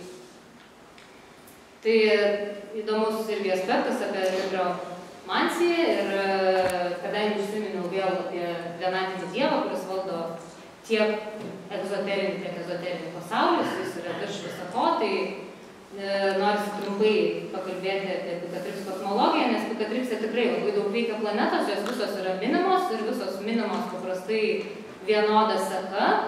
Labai daug minimi horoskopo ženklai, jie irgi labai daug reiškia, vadinasi žvaigždžių išsidėstymas, jų paveika materialiajam pasauliui, čia yra iškeliama į pirmąją vietą. Dabar 7 valandą praėjo. Valandą. Tai 13 amžiaus pabaigos viduramžių fizikos teorijos daugiausia rėmėsi Aristotelio. Ir jos buvo tokios pat svarbios Picatrix, kaip ir kokiam kitam gamtos filosofijos traktatui. Čia veikia 4 elementai. Ugnis, vanduo, oras ir žemė, kurie sudaro visą materialią kosmoso dalį. Toliau, priešinamos savybės, kaip karštis ir šaltis, drėgmė ir sausuma. Tai lemia elementų tarpusavio sąveiką ir iš esmės čia remiamas ir Empedoklio teorija apie traukos ir atstūmimo dėsnius. Tad galima sakyti, kad ta kosmologija yra tokia aristoteliška vizija, kurioje visgi veikia ir tas neoplatoniškasis vienis. Todėl, kad labai aiškiai išreikštos yra bent 3 emanacijos schemos. Nelabai yra laiko dabar kalbėti apie subtilumus kiekvienos iš jų, bet trumpai apibendrinant visgi prasideda ir baigėsi tuo, kad vienis arba Dievas emanuoja ir paskutinis lygmuo yra materialusis pasaulis, kurį visą tai veikia. Pagrindinės planetos, kurios minimos veikale, ir kaip ir minėjau, nuolatos ta pačia tvarka, tai yra Merkurijus, Venera, Saulė, Marsas, Jupiteris ir galiausiai Saturnas. Tai čia matome skaidrėje pavaizduotas figūras, kaip tų planetų simbolius reikėtų rašyti ant talismanų, kad būtų prisišaukta jų dvasių ir kad tos dvasios padėtų pasiekti savo tikslo. Yra dar ir kitos sferos, yra 8 sfera, zodiako žiedas, per kurią planetos atlieka savo klajones, yra ir 9 sfera, kuri vadinasi primum mobile, arba tas šydas, dengiantis nuo Dievo viešpatystės, nes Dievo viešpatystė, sufijai dažnai taip sako, kad taip degina, kad nuo jos yra būtent šydas, kad nenudegintų savo skaisčia šviesa. Na, čia tokia metafora. Ir kuriame egzistencinėme lygmenyje veikia magija, autorius taip ir neįvardina. Tad gali būti, kad magas gali tiesiog keliauti tarp tam tikrų lygmenų ir ten įgauti arba skleisti savo galias. Galų gale magas tai yra labai darbštus, atsidavęs išminčius, kuris nenuilstamai renka medžiagas, tiek pirkdamas maisto produktus, tiek rinkdamas juos kažkur tai laukuose. Naktimis jis be perstojo žiūri į dangų, skaičiuoja žvaigždes, varto astrologinius traktatus, žiūri, kaip kinta dangaus kūnai ir galiausiai laukia Dievo malonės, kad tinkamu laiku, tinkamoje vietoje galėtų atlikti savo aktą. Tai aš vėlgi gal praleisiu, dėl ko kreipiamas yra į konkrečias planetas, nes užims labai daug laiko, nes laukia dar šiek tiek įdomesnis turbūt skyrius, kuris tiesiogiai siejasi su Hayat ir Hakim, tai talismanė. Ir žodis tlesim reiškia tai, kas suteikiama, tai, kam suteikiama galia ką nors valdyti, tai, kas įgaliota kontroliuoti kažką kitą. Ir tokia galia pasiekiama tik įdedant į materialų daiktą dangiškas paslaptis. Kitaip tariant, turint pakankamai astrologinių žinių ir gebant planetų bei žvaigždžių jėgas nukreipti į tą daiktą. Tai apie tai kalbėjo ir minėtasis Džaber ibn Hayyan, sakydamas, žinios apie dangaus kūnų santykius yra talismanų gamybos pagrindas, nes jie, skliausteliuose dangaus kūnai, skleidžia jų, skliausteliuose talismanų, poveikį. Lotyniškasis Picatrix sako, kad telsam, čia lotyniškai taip rašoma, gali būti verčiamas kaip jėgos nešėjas. Tai yra daiktas, veikiantis jėga, nes magas gaminantis talismaną tai daro jėga, užvaldydamas medžiagas, iš kurių jis sudarytas. Anglų kalba, bent jau paskutinėje angliškame vertime, kurį aš skaičiau, vartojamas žodis image. Ir aš nežinau, ar tai yra visiškai tikslus, nes tai būtų kaip atvaizdas. Atvaizdas ir talismanas yra du visiškai skirtingi dalykai, tad, vėlgi, čia kritika turbūt nesiliautų vertėjam, bet kaip ten kažkas jau anksčiau minėjo, kad kiekvienas vertimas yra savita interpretacija. Ir visgi pats aukščiausias talismanijos taškas yra tas, kai talismanu tampa pats mistikas. Vadinasi, jo kūnas gali transliuoti planetinę energiją ir jis gali paveikti aplink save esančius daiktus. Labai įdomus aspektas, nelabai galbūt susijęs su talismanija, bet susijęs su rituališkumu. Tai gyvūnų aukojimas. Gyvūnų aukojimas eina per visą tekstą, aš padidinau šiek tiek raides. Čia yra tiesiog vienas toks ritualas, kaip kalbėti su mėnulio dvasiomis, kai jis yra avino ženklė. Tai jūs galite paskaityti, bet man čia svarbu yra tik tai, kad pasiims su savimi gaidį su nupjauta skiauterė, nukirsi jam galvą kaulų ir tratatata. Tai gaidžiai, katės, įvairiausi paukščiai, net ir kiaulė kažkur minima. Organai naudojami tiem ritualam atlikti tikrai labai gausiai ir kur tik tai yra ritualinė dalis, tikrai rasite gyvūnų žudimus, gyvūnų aukojimus. Apie tai labai gerai, tiesą sakant, yra rašius mano kolegė iš Amsterdamo universiteto, Lajana Saif, kalbėdama apie alkindį. Ji tiesiog aiškina taip, kad remdamas, aišku, alkindžio tekstais, kad kai gyvūnas miršta dėl natūralių priežasčių, jo tie spinduliai nesukelia jokių pastebimų pokyčių gamtos pasaulyje. Tiesiog jie natūraliai turbūt išsisklaido eteryje, kažkaip tai nesudrebindami aplinkinio pasaulio, jame išsiskirsto. O kai mirtis yra nenatūrali, kai ji yra smurtinė, tai tos vibracijos, energija einanti nuo nužudyto gyvūno, ji paveikia visą tai, kas yra aplinkui. Tai turbūt čia galėtume sieti ir su šiuolaikinėmis mitybos tendencijomis, taip, kad visgi ta energija yra ir jinai iš tikrųjų veikia aplinkui esantį pasaulį. Tad gyvūnų aukojimas ritualinėse praktikose tikrai buvo labai svarbus. Kokios tų ritualų paskirtis? Jų virš 1000 turbūt knygoje yra tik trumpai. Tarpasmeniniai santykiai. Įsimylėti, nekęsti, išskirti, suburti, draugauti. 751 ritualų. Kreipiantis į planetas, atliekant kažkokius ritualus, gydymas sveikata 372. Na, paskui ten po 100-200 žinios, prekyba, turtas, žemės ūkis, karo reikalai 84, mityba 40 ritualų ir dar kiti ten po šiek tiek mažiau. Ir dabar pereisiu prie dalies, kuri turbūt pikantiškiausia. Psichoaktyviosios ir nuodingos medžiagos pikatrikse. Nes daugam turbūt gali susidaryti įspūdis perskaičius pikatriks, kad čia kažkoks narkomano dienoraštis.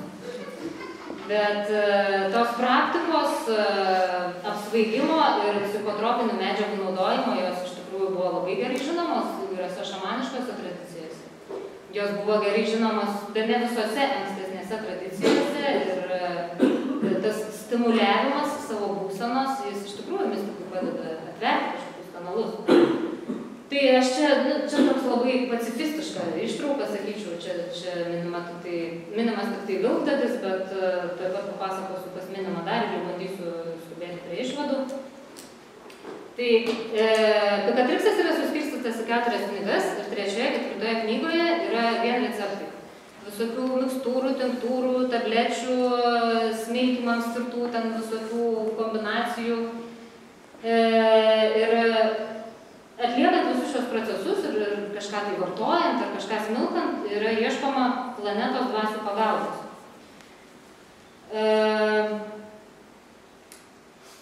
Šiems komponentams dėmesio labai daug anksčiau nebuvo skiriama, todėl kad daugumai mokslininkų atrodė, kad astrologiniai ir teoriniai pikatriks aspektai yra žymiai svarbesni, bet iš tikrųjų jų tiek daug, kad jų tiesiog negali nematyti. Ir kartais atrodo, kad tie mišiniai jie nėra nieko kenksmingi, nes ten veikia žolės, bet iš tikrųjų, kai pasigilini, tai ten yra visiškai narkotikų kokteiliai, kurie turbūt pakilėja į sunkiai nusakomas dvasinės būklės, nes psichoaktyviosios medžiagos, pavyzdžiui, opijus, mandragoros, durnaropės ir kanapių visokie deriniai, naudojamos gyvūnų dalys, žmonių išmatos, pušų dervos ir peletrūnas. Ir negana to, visam tam dar yra pasitelkiamos rišamosios medžiagos, kurios paskatina degimą. Tai mastikmedžio dervas, smilkalai, pats dervamedis, įvairūs balzamai. Tai kai magas norėdavo pasikalbėti su kažkokia tai planeta, jis būtinai turėdavo apsirengti drabužiais, kurie atspindi tą planetą, turėdavo būti speciali medžiaga, specialios spalvos, kurios atitinka tą planetą, kitaip tariant, yra simpatija su ta planeta. Jis ieškodavo atitikmenų visokių tinkamų valandų, tinkamos vietos, melsdavosi tai planetai skirtomis maldomis ir dažniausiai smilkydavo. Smilkymas ar rūkymas viena iš tokių pagrindinių praktikų aprašomų Pukatrikse.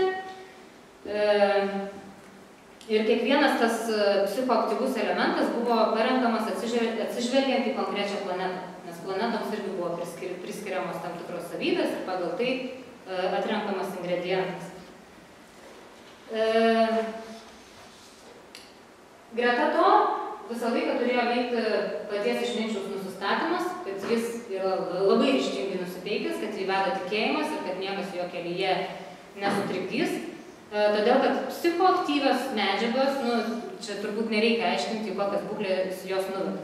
Į beprotystę, į kliedesį, į sapną ar į kažką tokio.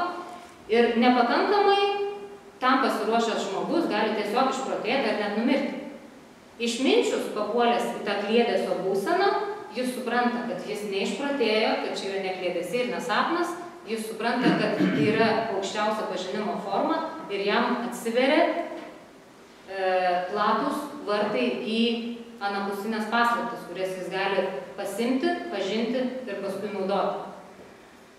Tai dar kartą pabrėšiu, kad jokių būdų Pukatriksas nėra narkomanijos vadovėlis, čia yra tik vienas iš tokių įdomesnių aspektų, kurį norėjau pažymėti. Tas smilkymas, rūkymas, visi tie ingredientai, pats autorius rašo, kad jam labai imponuoja nabatėjų ir indėnų tradicija, nes ir jie labai daug rašė apie tai, kad įtraukiant tam tikrus dūmus, esant apsuptyje tam tikrų dūmų yra sujudinamos planetos ir galima naudotis jų energiją. Tai tie smilkymai, planetų užšaukimas yra naudojami viskam, tiek norint apsisaugoti ar išsigydyti nuo skorpiono, vabzdžio įgėlimo, nuo mirtinos gyvatės, tiek siekiant, sakykime, nužudyti priešą, atsikratyti, nežinau, ar buvo skaidrė apie tai. Gal ir nebuvo. Gal aš ją turiu tiesiog išsirašusi. Kad norint atsikratyti nepalankaus priešo, čia beje, norint atsikratyti kažkokio žmogaus, buvo bent jau 3 punktai, vienas po kito, tai aš pasirinkau tik tai vieną. Reikia sudėti tam tikrus ingredientus, juos smilkyti.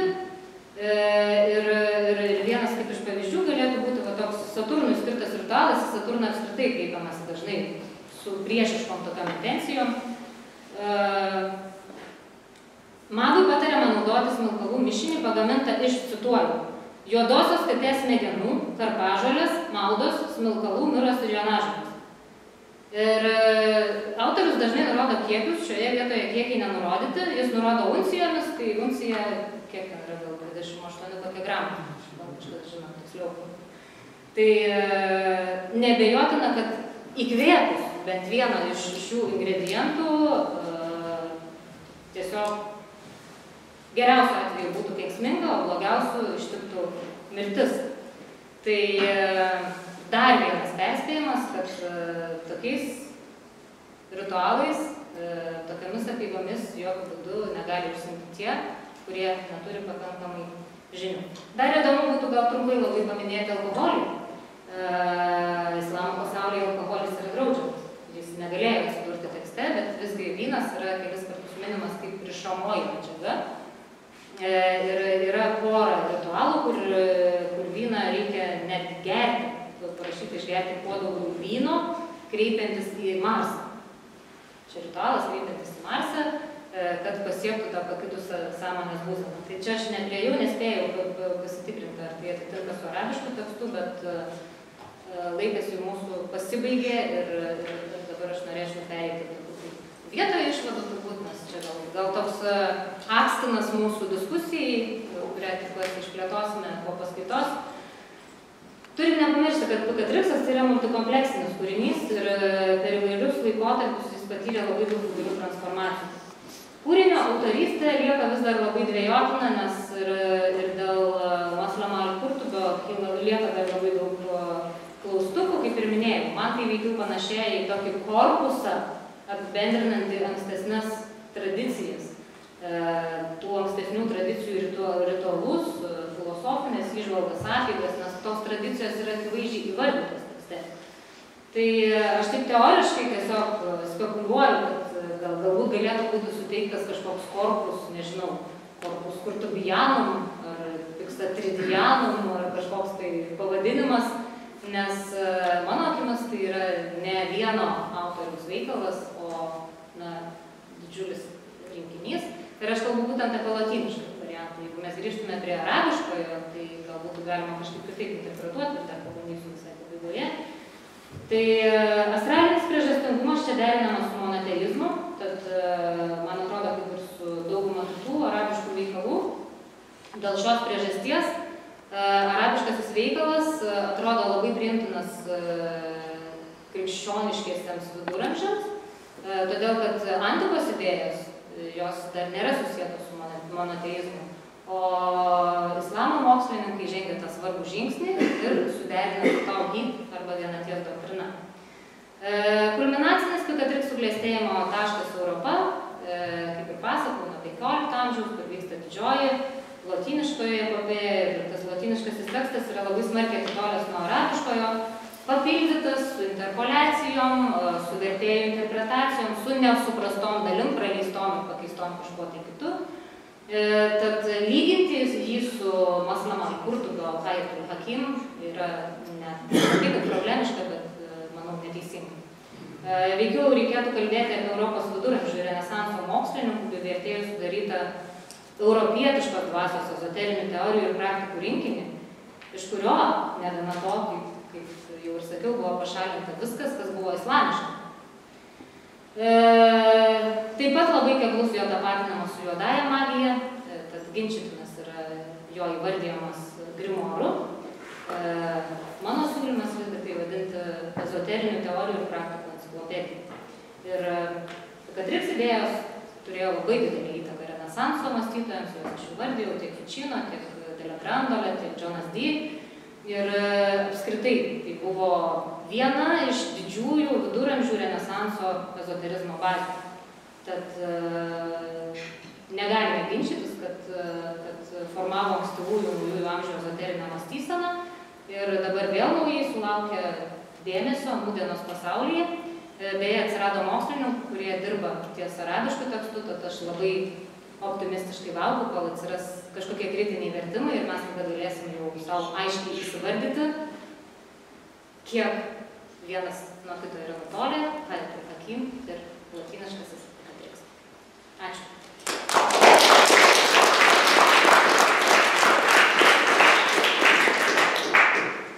Tai tiek daug va čia prišnekėta šiandien, dabar norisi labai diskutuoti, jau matau, arčiau vieną ranką. Tai norėjau patikslinti, kad mūsų turimi angliški vertimai visi daryti iš lotynų versijos, taip? Taip.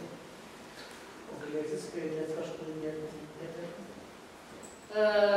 Galvojame apie tai, perspektyvoje Lietuvos ezoterizmo studijų grupės Facebook'o puslapį sekite ir manau, kad laikui bėgant gali atsirasti ten. Jeigu jūs asmeniškai domina po paskaitos, galite palikti savo elektroninį paštą. Prašau. Gal aš pačiu dėl to renesanso atgimimo, tai man atrodo, kad labai stipriai prisideda ir tai, kad Platonas pilna apimtimi grįžta tada į Europą ir pagaliau visi tie pamatai, kurie yra arabam ir europiečiams yra bendri, jie leidžia europiečiams skaityti. Bet kiek aš per šitą paskaitą girdėjau, didelė dalis visos recepcijos vis yra apie Europą. O man tokio atveju yra įdomu paklausti, kokia yra vėlyvesnė Pikatrikso recepcija arabų kraštuose. Ir ar ji yra panaši, ar skiriasi, ar apskritai po Ibn Khaldūno ir maždaug to laikotarpio, ar yra vis dar domėjimasis kažkoks ir iki kiek jis tęsiasi?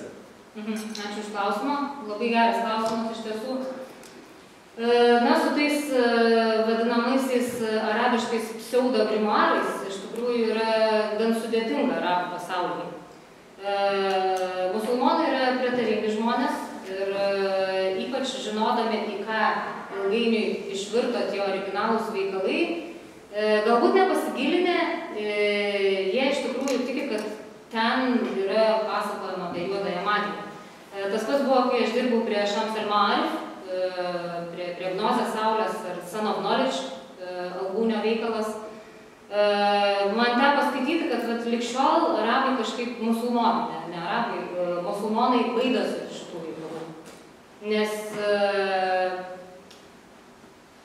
nežinau, nuo ko pradėti.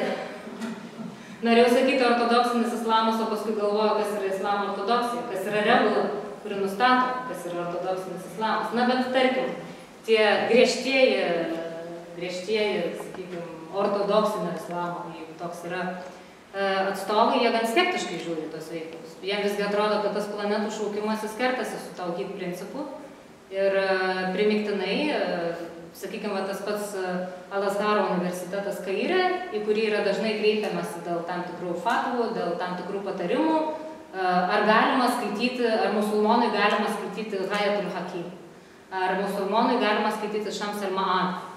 Tai jie ten taip susuka, kad negalima, nes čia piktosios dvasios, čia nėra vienatinio Allaho, bet galiausiai tarp eilučių vis tiek kažkur būna įrašyta, kad siūlome skaityti kuo ankstesnį originalą.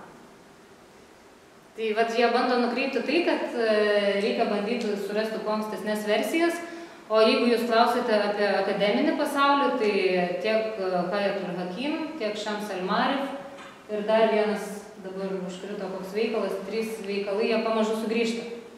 Pamažu sugrįžta ir į islamiškąją erdvę, ir ten moksliškai yra tyrinėjami. Tai vat, kaip ir minėjau, ties arabiškų tekstų yra dabar dirbama ir aš labai tikiuosi, kad tai išvirs į kažką gero ir naudingo ir mes toliau galėsim plėtoti ir savo tyrinėjimus, remdamėsi tais veikalais. Nežinau, ar atsakiau, bet gal kažkaip painterpretavau. Ačiū. Prašau. Tas klausimas, kodėl atliktas paplino Europoje? Gal jis išpopuliarėjo Renesanso metu? Ne, jis išpopuliarėjo viduramžiais. Jis, sakykime, tabinėjo Renesansu, bet išverstas jis buvo jau 1300 metais jis jau buvo išverstas. Ir pirmiausia, 1256 ar 58 jis buvo išverstas į kastilų kalbą, į ispanų kalbą. Aš manau, kad niekam nepaslaptis, kad viduramžiai tai buvo toks metas, kai tie visi ezoteriniai veikalai buvo visiems labai magėjo prie jų prisiliesti. Ir iš tikrųjų užgiminėjo įvairūs mokslai, užgiminėjo domėjimasis įvairiais mokslais ir astrologija, ypač tie veikalai yra betarpiškai susijęs su astrologija. Susilaukė didelio Europos mokslininkų dėmesio. Juolab, kad veikalas buvo išverstas į lotynų kalbą ir labai ilgai niekas net nežinojo, kad tas veikalas yra arabiškas iš tiesų. Aš kaip ir minėjau, ir Fičinas, ir Delemirandova, jie turėjo po kopiją, ranka rašytą kopiją savo bibliotekose, tai liudija apie jo svarbą. O be to ir iš tikrųjų tai yra labai svarbi enciklopedija, nes joje reikėtų paimti ją tiesiog ir paskaityti ir ten tada matosi, kaip gražiai apibendrinama tiek Egipto ezoterinė tradicija, tiek antikos tradicija, tiek tų pačių nabatėjų, tiek indėnų, kokie konkrečiai vardai yra minimi. Man tai tikrai panašiai, kad labiau gal kolektyvinį darbą, ar bent jau gal autoriaus siekis buvo padaryti kažkokią tokią apibendrintą enciklopediją apie tai, ką jis išskaitė iš tų 225 knygų.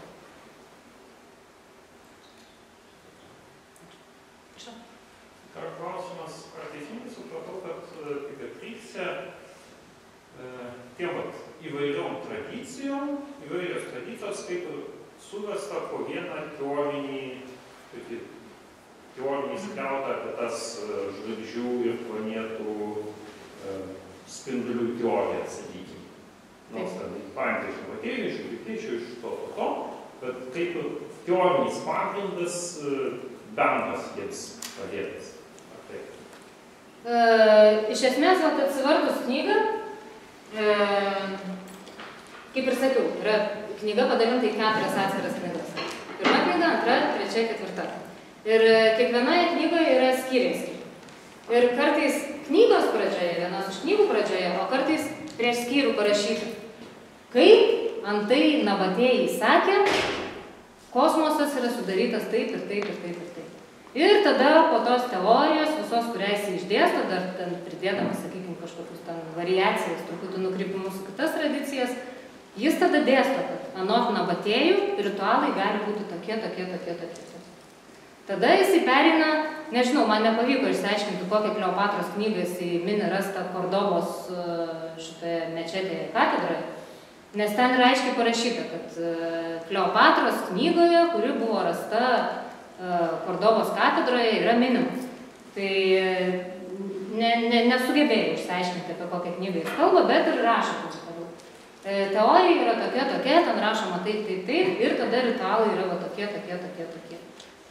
Iš esmės, kiekviena tradicija paimama ir tada rašoma. Paskui po kelių paragrafų vėl gali tą pati minėtą tradiciją sugrįžti. Ten, sakykime, indėnai, nabatėjai, chaldėjai ypatingai, praktiškai taip fragmentiškai per visą knygą išsimėto. Ir jisai visą laiką pabrėžia, kad remiantis jų arba remiantis Hermiu Trismegistu būtų taip ir taip. Nu, tiesiog jisai įvardė taip konkrečiai. Man pasirodė labai aiškiai parašyta knyga, labai suprantama, tuo pačiu tos teorinės dalys, jos iš tikrųjų turi to tokio labirintiškumo, kuris neįsigilinusi galėtų ir paklaidinti. Prašau. Galima pasvarstyti, koks Dievo supratimas vaizduojamas šitame kūrinyje. Ar Dievas toks pasyvus, kuriam paklūsta visi tie dangaus kūnai, bet jį tiesiog nesikreipima. Nieko jo prašoma tų dangaus kūnų, o Dievas tiesiog pasyvus, viskas jam paklūsta. Ar gal Dievas aktyvus ir jį kreipimas, ir jo prašoma kažko, ten kažkokių egoistinių norų. Ir tada tas klausimas iškart būtų, ar tas Dievo supratimas, koks čia pristatomas, kaip jis koreliuoja su to įprastu islamišku Dievo supratimu. Ar tenais kreipiamasi į Dievo prašymą visokių ten blogų dalykų. Ačiū labai už klausimus. Iš esmės, Dievas yra šlovinamas ir visa pagarba, pamaldumas jam yra prašomas prologė.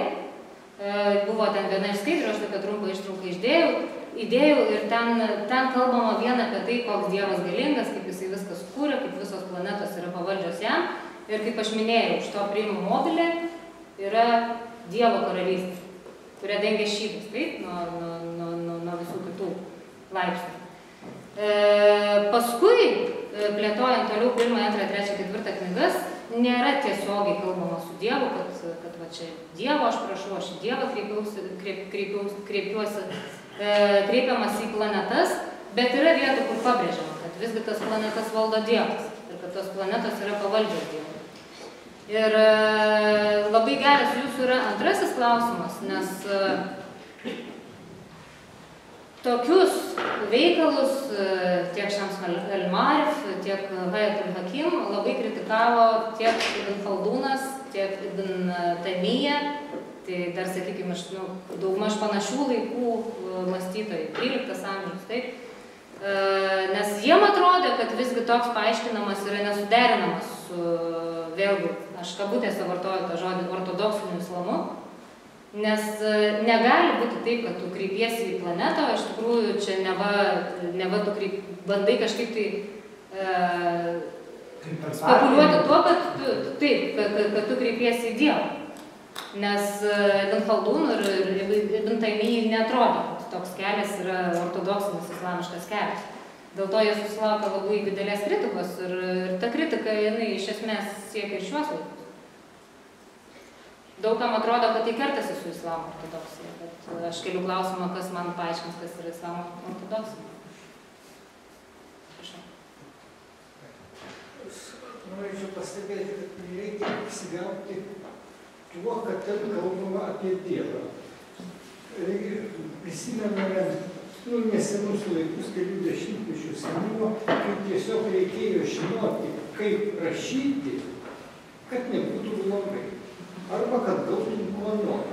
Tai čia irgi toks ideologinis fonas turi būti, nes kitaip tai bus visai ne tas rezultatas.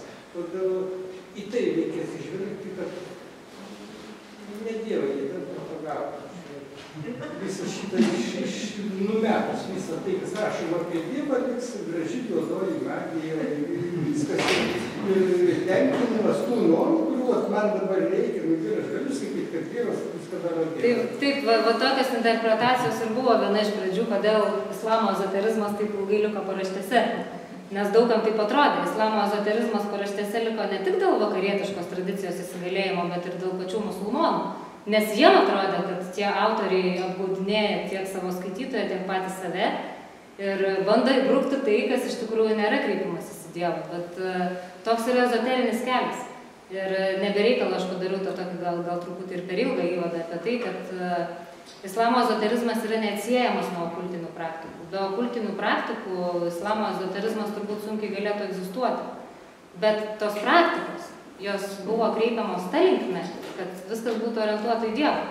Kita vertus, nežinau, kaip jūs čia sakote, tas rėmas, kuris turi įtikti partijai ar kaip. Arabiškam tekste iš tikrųjų yra labai daug tų tokių pamaldžių frazių būdingų islamui. Ir pats tekstas, pati pirmoji eilutė yra Bismillahirrahmanirrahim, vardan Allaho, gailestingojo maloningo. Ir paskui daug kur yra tie intarpai, kurie latiniškame vertime buvo tiesiog panaikinti. Kaip atsitiko su labai daug arabiškų knygų. Su tuo pačiu Rūmiu. Rūmio eilės yra apie meilę Dievui. O kokius mes turim angliškus ir galiausiai iš anglų lietuvių vertimus. Kad tai kalbam apie meilę žmogaus žmogų, turbūt. Ten tas Dievas jisai kažkaip ištirpsta. Aš netgi kažkada suskaičius paskaitą ir turėjau tokį akivaizdų pavyzdį, kaip originalo kalba skamba Rūmio eilėraštis ir kaip jisai išverstas į anglų kalbą. Coleman Barks, man atrodo, vertė Rūmį. Ir eilėraštis yra apie tai, kad tu ryte atsikeli, tu pasiimi rababą, instrumentą, kad kiekvieną dieną atlieki savo rukų ir sudžiūt, tai malda. Rūkų ir paskui sudžiūt, kai atsiklūpi ant žemės ir kakta palieti žemę. O Coleman Barks, kai išvertė, tai tiesiog ten buvo today, like any other day, neatsimenu, kaip ten toliau tęsiasi kažkaip ten we are burnt, ar kažkaip, kad mes ten pavargę, ar tai išsekė. Bet atsikelk, ten, nežinau, aš čia dabar jau truputį interpretuoju, bet maždaug ten nusiprausk, atsigerk arbatos ir viskas bus gerai. O Rūmio tekstas tai kalba apie tai, kad tu atlik religinės visas praktikas, viską išpildyk tai, ko iš tavęs reikalauja religija. Tai, čia tas pats kaip su Vajat ir Hakim. Originalas kalba vieną ir aš visgi drįsčiau ginčytis, ar tikrai ten buvo noras įtikti kažkokiam dogmom, nes kas yra tos dogmos? Kas yra dogmos ir kas yra islamo ortodoksija. Lig šiol man labai sunku skaityti tekstus, kur yra rašoma, kad islamo ortodoksija. Kas tai? Ar šiitai sutiks, kad sunitai yra islamo ortodoksija? O sunitai ar sutiks, kad šiitai yra islamo ortodoksija? Arba ar sufijai, jie gal irgi save islamo ortodoksijos laiko? O kas tai sureguliuos? Nežinau tokios instancijos, kuri galėtų numatyti, kur yra tos tikros religinės normos. Mes turim šariatą, juo remiamės, bet ar šariatas yra ta ortodoksinė norma? Na, čia jau visai kita tema. Prašau. Sakykit, jūs matėte tikriausiai ne vieną vertimą įvairiom kalbom. Kokį jūs rekomenduotumėt skaityti ir kurią kalbą? Kur manote, kad ta prasme atskleidžia esmę to reikalo? Man labai lengvai susiskaitė,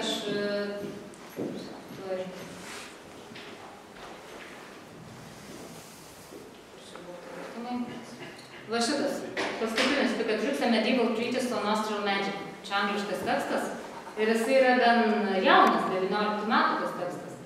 Tai mane sužavėjo teksto paprastumas. Kiti angliški vertimai, jie kažkaip vis tiek stengiasi kažkaip gal versti pažodžių iš lotyniško ir gaunasi labai sunkios konstrukcijos, kurios yra sunkiai suprantamos. O čia autoriai Atrelas ir Poreka, jie patys įvadinėje, kur yra introduction dalis, jie patys sako, kad mes stengiamės jokių būdų atspindėti ne arabiško veikalo dvasią, o būtent tai, kaip jautėsi viduramžių renesanso magas skaitydamas tą knygą, būtent tą viduramžių renesanso dvasią. Ir jie savo vertime supaprastino kai kuriuos žodžius, kaip ir sakiau, būtent jų vertime talismanas yra verčiamas kaip image, bet ten galima suprasti, nes rašoma apie tai, kaip tame atvaizde, image, sakykime, kaip reikia įspausti ten kažkokius tai ženklus, kaip jo reikia, iš ko jį reikia daryti. Tai tiesiog iš paties proceso, aišku, kad taip yra gaminamas talismanas. Ir jie tiesiog panaikino visokias sunkias kalbines konstrukcijas, nes jeigu verstum iš lotynų kalbos, tai ten būtų pasakęs, kad būtų buvęs ne taip, o kitaip, tai jie tiesiog paima supaprastina ir parašo, pasakė, kad taip. Tai jie gan plačiai ten apie tą vertimo procesą visą patys pasisako knygos pradžioje. Ir tarp kitko, man atrodo, kad šitas kaip atriks, angliškas vertimas yra, jį nemokamai galima parsisiųsti iš interneto. Nežinau, legaliai ir nelegaliai, bet...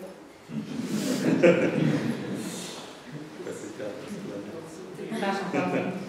Aš norėjau pasitikslinti savo, kaip sakant, supratimą jūsų pasakytų dalykų.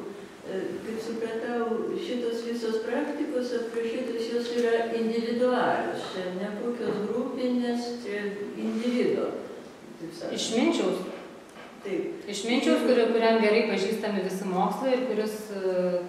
Ir ar tas veikalas, ar jis pateikia bent kokių, kaip čia pasakyti, kelią, rekomendacijų, kaip tas individas gali pasiekti tą savo istoriją. Ar čia tiesiog tik, kaip sakant, tai įmama kaip jau faktas, tai tik tokiam žmogui jau pasiekusiam tokį lygį skirta. Iš esmės tai pasiekusiam žmogui skirta. Taip, pasiekusiam žmogui, todėl kad neturint pakankamai matematinių, astrologinių, biologinių, geografinių, filosofinių žinių, nepakankamai gerai pažįstant ankstesnės tradicijas ir ankstesnių filosofų mintis, ypač antikos filosofų, kurios buvo labai artimai prieinamos islamo filosofams ir ezoterikams, tų ritualų tiesiog neįmanoma atlikti. Nes nepamenu, kurioje knygoje, bet vienoje vietoje gan aiškiai yra parašyta apie tai, kad nepasiruošusiam žmogui, angliškai tai, man atrodo, buvo pavartotas žodis purified, nepakankamai tyram, nepakankamai išsigrynusiam, nepakankamai atsivėrusiam tam patyrimui, tie ritualai tiesiog nepavyks. Nes tam, kad pasitelktum planetų dvasių galias, jau reikia būti perėjus tam tikrus etapus ir turėti tam tikrą pažinimo lygį. Nebereikalo vadinasi išminčius. Klausimas dar tekstą minimi, kaip jūs sakėte, Pitagoras, Krismidistas, Platonas, Kleopatra, ar ir daug kitų antikinių veikėjų. Tai ar tai kontekstas, kuriame jie yra minimi, kas apie juos yra minima, kažkiek panašu į tai, ką mes apie juos žinom, ar tai yra tiesiog tokie įmetami, kaip ir kažkokių senovinių autoritetų vardai, kurie tiesiog kaip pagardinimas, kad priduotų autoriteto tiem Ne, jie labai išsamei yra aprašyti ir jų akivaizdžiai matosi, kad įsigilinta yra į jų teorijas, labai gerai susipažinta su jų filosofija ir jie nėra taip, kad ten gyveno Aristotelis, o ten gyveno Platonas. Jų idėjomis yra remiamas. Ir anot Aristotelio, sakykime, visata veikia taip ir taip, ten priežastingumas ir visa kita, ir jis plėtoja tą teorinę dalį, gan išsamei. Nes aš manau, kad vertimų sąjūdis buvo labai stiprus ir tie vertimai, aišku, vertimai lieka vertimais, ten irgi buvo visokių spekuliacijų, bet jie buvo labai svarbus ir reikšmingi islamo pasaulyje. Tomis idėjomis jie tiesiog persigeria, ypač antikos idėjomis. Nes ten, sakykime, kokios Babilonijos ar Persijos tekstai, jie nebuvo taip laisvai prieinami kaip antikos. Tai iš esmės atitinka. Na, žiūrint, ką jūs turite galvoje, jeigu žiūrėsim per šiuolaikinės filosofijos prizmę, tai gal ir būtų kažkokių sandūrų, bet neiškraipytus. Aristotelio, Platono, neoplatonikų mintis nėra iškraipytos. Ir jų teorijos yra aiškiai vardijamos, tiksliai nepamenu, bet man atrodo, net kai kurios graikiškos sąvokos. Prašau. Aš tiesiog galėčiau čia labai klausimą. Jeigu Plotinas paklausytų apie šitus ritualus, man nepatiktų. Matyt, Aristotelis irgi nesutiktų. Bet man įdomu, matyti yra kažkokia polemika, gal jis nėra, o to teoriniai dalykai prieš ritualų teorinė dalis. Ar ten vyksta kažkokia refleksija tokia, kad tiesiog pateiktų kažkokią savo versiją soteriologijos, kažkokios sielos, kažkokios satologijos, kaip būtų galima kartu ir atgyti nuo to politinio retorinio momento, kad čia tik tas Dievas tarp kitko, iš tikrųjų užsiimam čia tais dalykais, tai gaunam kates, žodžiu, išgeriam vyną, tada iš tikrųjų patiriam, kaip sustiprėja gravitacija, nežinau. Man šitoj vietoj yra toks tarpas, sakykime, tarp to, ką darė tie filosofai, kuriais remiamasi, ir tarp tos praktinės, reiškia, ritualinės dalies, kurie yra labai pristatyti, labai ačiū. Ačiū, Rasiu, už klausimą. Ten, kur yra pristatinėjamos antikos idėjos, paprastai ritualų jokių nėra. Ritualinės dalys yra 3 ir 4 knygos. Tai vat pirmoji ir 2 knyga yra turbūt daugiau tos teorijos ir ten daugiau kalbama apie antikos filosofiją. Nes 3-4 knygos tai yra vat, teorinė dalis ir tada ritualas ir tai visai kitos tradicijos. O antika yra labiau plėtojamos tos mintis 1-2 knygoje ir aš, tiesą sakant, aš nematau ryšio tarp tų ritualų ir, sakykime, Aristotelio ar Platono. Tai be abejo, čia neoplatonikai nesidžiaugtų išgirdęs apie visus tos ritualus, bet aš manau, kad Kurtubis jų nepriešina. Pačioje knygoje to supriešinimo nėra, todėl kad antika paliekama teorinėje dalyje, o paskui va ten jau kur indėnai, kur chaldėjai, kur nabatėjai, jau ten leidžiasi savo pasisakyti, ten psichotropinį ir visą kitą galima suvartoti. Tai bent jau aš neižvelgiu tokio pasipriešinimo, bet čia labai gera mintis, reikėtų dar kartą perversti kalbėti. Ačiū. Aš dar labiau paklausti, o istorija žino tuos magus ar išminčius, kurie realiai naudojasi raštų praktikas. Tiesiog nežinau. Tiesą sakant, aš kažkokiu tai praktiniu, kad kažkokie vardai, kurie naudojo praktikoje, nesigilinau tai. Būtų galima, aišku, pasigilinti ir pasižiūrėti, nes kai gilinausi į Šamsalmaris, tai ten buvo visokių, kad ten ir mirė, ir išmirė ištisos mokyklos, ten paskaitė, prisilietė prie tos knygos, kažkokias praktikas pabandė. Bet dėl Hayat sunku pasakyti, kažkaip neužkliuvo akis niekada už. Įdomu, ar kažkas bandė ten sudėti visus tos receptus, bet šiaip tai visi vertėjai tiek į anglų, tiek į lotynų kalbą didelėm raidėm rašo, kad prašoma mėgėjų nebandyti padaryti to namuose. Gali būti pavojinga gyvybei, tai kai kažkas iš mūsų pasieks jau tą aukščiausią gnozės tašką, galbūt turės prieigą. Tai laikas mūsų baigėsi ir taip jau užtrukom šiek tiek. Dar paskutinis klausimas. Tiesiog įdomu, ar yra kokių nors anekdotinių liudijimų, kad tas menas galėtų būti kur nors praktikuojamas. Ir dar kitas greitas, minėjot, kad šitame arabiškame tekste, tai viskas pajungiama Planacho antika, ir sakėt, kad lotyniškame tekste viskas, kas islamiška, pašalinta. Ar bandoma lotyniškame tekste pajungti viską po krikščioniškų dievų, ar tiesiog paliekama kaip pagoniškas tekstas?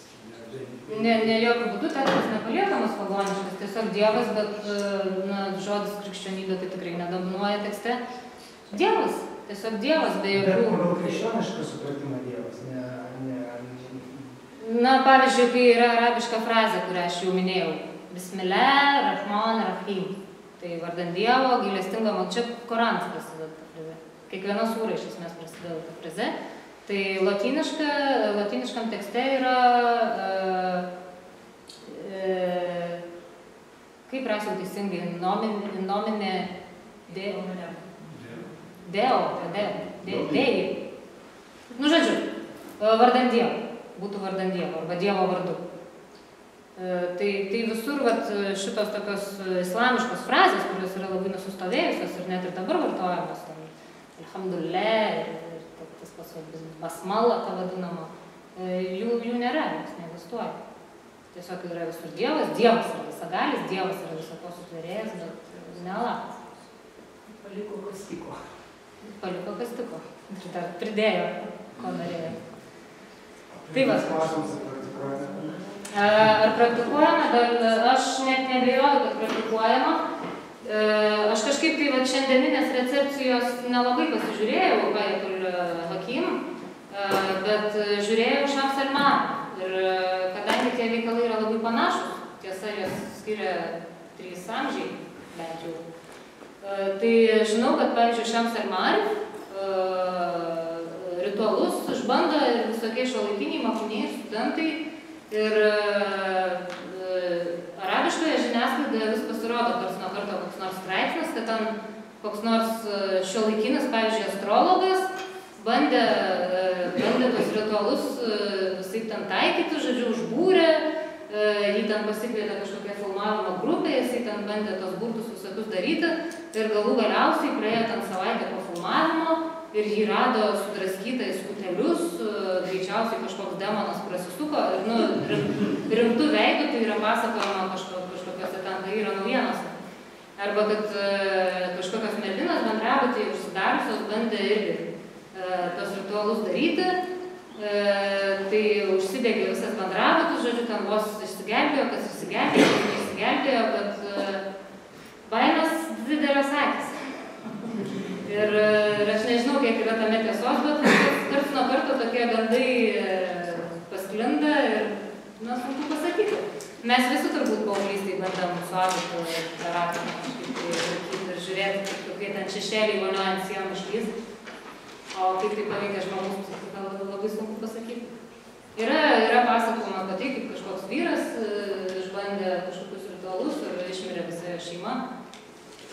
Nežinau, čia taip labai abstraktu. Niekas nedarė dėl tų. Kaip? Rimto tyrimo nedarė, kaip tada atitinka. Antropologinę turit galvoje? Ne, aš galvoju tų visų istorijų. Tokia kriminalinė prasme.